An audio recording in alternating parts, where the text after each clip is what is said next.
Look at her little tongue. I love that. Yeah, close up, but yeah. She's literally just chilling and existing right here. So, if you guys are wondering, in case you hear the purring and stuff, she's right there. She is right there. Piper's the name. Alright, how are we doing tonight, everybody?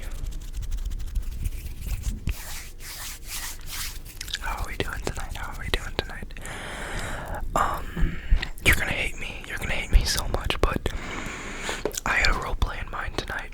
Originally, I was not gonna be doing this video, but you gotta hear my side of the story. I came home from the gym, right? I came home from the gym, and right as I opened up my door, she came running in. Actually, no, that's a lie. I was eating food downstairs, and she came up to investigate. I was giving her some of my beef, and then I was done. I put the plate in the sink. She's on the table. I'm walking to the stairs, and she goes, boom. She jumps off. She scatters to me, runs up the stairs, waits for me at my door. Open up the door. She's inside. So I'm like, okay, you want to be inside? That's fine. And then I start to record a video, and then she jumps up on my desk. I'm like, alright, cool, you do you. So instead of kicking her out and, making my cat feel unwelcomed, we're gonna embrace the cat, we're gonna embrace the ASMR, and we're going to embrace change. And by the way, we are up with this one. We are not up with this one. We are up with this one, alright? Wonderful.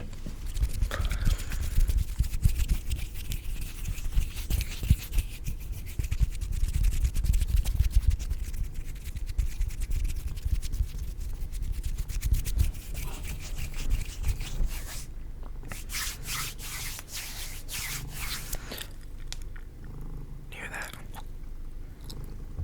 Get rid of those scratchy,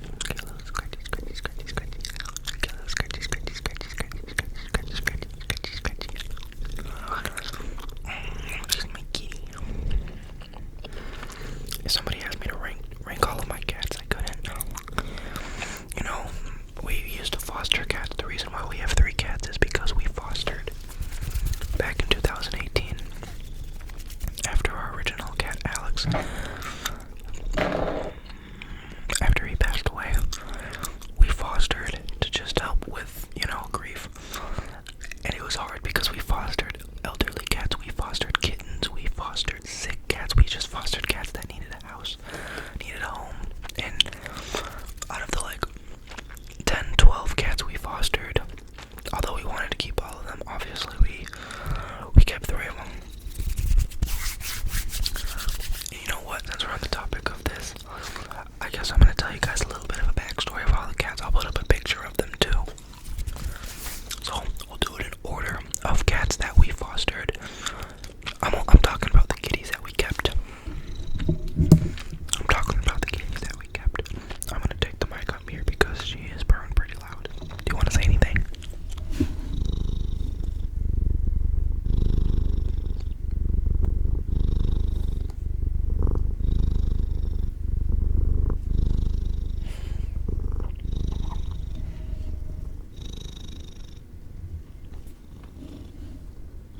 So, what I was going to say was, I'm going to be telling you the story behind each of the cats that we own. We own 3 kitties. So, the first cat that we ended up taking in was Piper, the one that's up here right now. Now, the story behind Piper is such. Her previous owner, she passed away, okay? And when she passed away, there was no connection with the cat into who the cat was going to go to in the family. Either nobody in her family wanted Piper, or, she just didn't have a place to go. So she got picked up, by animal control or whatever, and was just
yeah,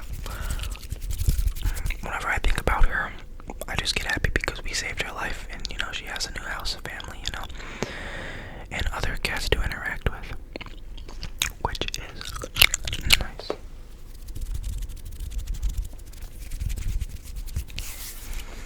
And now, the final cat that we fostered and adopted was Eli. Now, he is a story. He is a pretty good story. He is a pretty good story. Okay, so we fostered Eli, I believe, because it went Piper, Angel, and then we fostered some other cats, and then we had Eli. Now, Eli was what we know in the information about him, he actually had a family. He had a residency in Chicago. You know, he had a family. But that family had two dogs, two pretty big dogs, okay? And I don't know if, you know, they put him out or he escaped, but he was wandering the streets of Chicago when he got picked up, alright? So, the cat, Eli, was from the city, from Chicago, and when he was picked up, he was, his eye was, injured, so he was like this. He only could open one of his eyes. So again, we nurtured him back to health. We took care of him until he was healthy, and then we were gonna sell him. I hate saying that, but there was a family that wanted to buy him. So we gave him to that family, and once again, that family had a dog. So when he got to this new house, first of all, he was not happy to leave. I'm sure he was pretty sad too.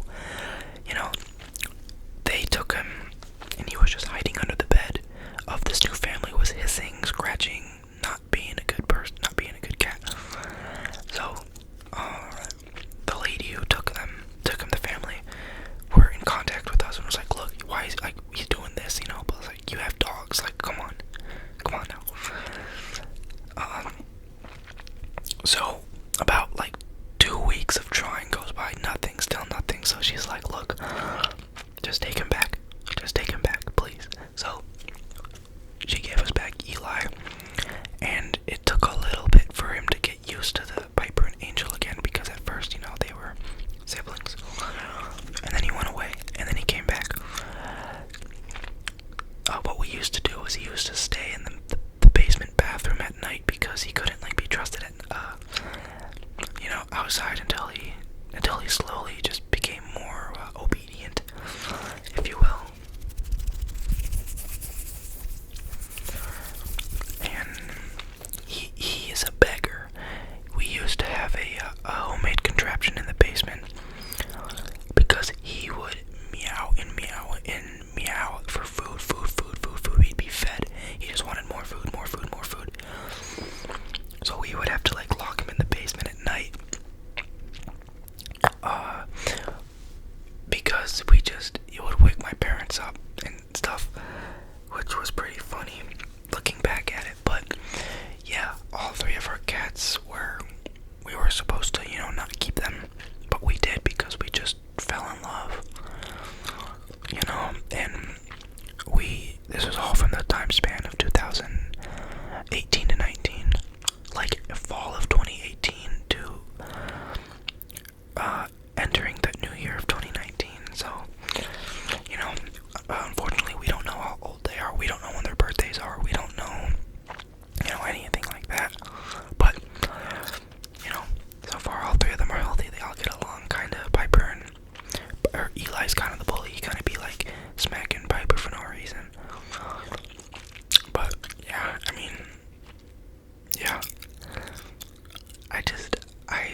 gonna show you guys where they are, or where Piper is. She's still here. There she is. She's still right here. She's sleepy. She's sleepy. I'm probably gonna get to bed too. I got class in the morning. Alright guys. Sorry if you were expecting